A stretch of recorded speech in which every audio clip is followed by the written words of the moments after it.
Okay, so in this short video, I'm gonna talk about the reckless practices that the nowadays farmers are practicing in their lands, in their farms, in their croplands. So, as synthesis, this situation is happening in both areas: the animal production and the crop production. In the animal production, which is the main problematic with this thing. So, as we know, there are a lot of diseases that can get into our cattle, a lot of worm, a lot of bacteria, viruses, and all kind of diseases that affect to the cattle, especially in the winter time. So what farmers are now doing is that they apply antibiotics to their cattle, but they don't select the specific cows or bulls that have this disease. They take the whole group of the cows or the bulls and they apply the same antibiotic to every cattle.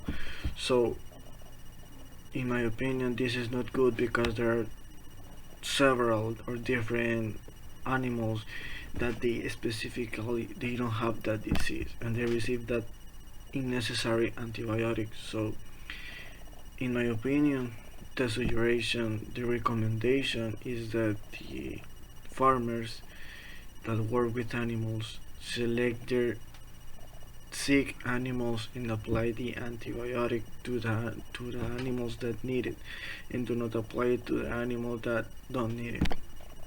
So this is in the area of the animal production and this could be applied to any animal: cows, dogs, chicken, any animal that is sick should be treated in a different way. By the other hand, there is the crops and the food production.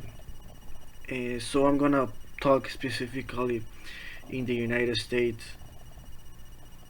So in the United States, there are big extensions of land, and the farmers work in how can we say it, in an industrialized way. They use machinery, they use trucks, they use everything, but they don't work with the hands. Now they work everything with machines. So what is people now thinking? They just work with one crop. For example, they use corn or soybeans, or but they just work with one crop.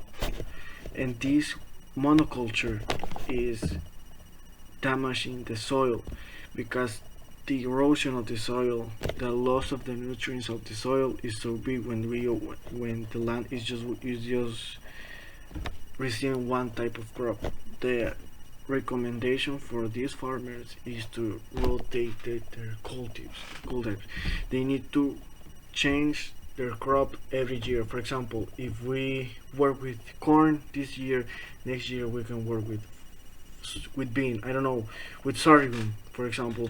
They need to change their weight of production, and if you can see it in this way, they don't lose money. They just change the way of working and always having a profit. In my opinion, we should care about the soil and also the water.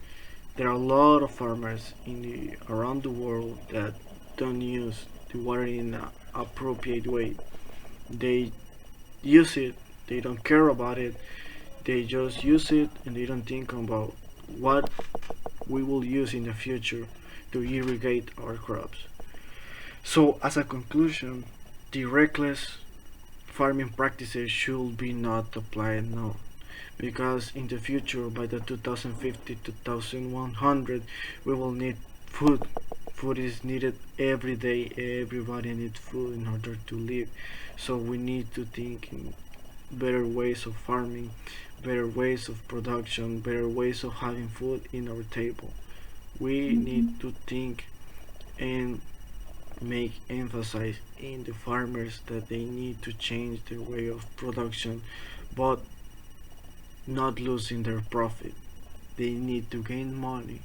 They need to produce food, but they need to think in the environment, in the renewable and the unrenewable sources. Thank you.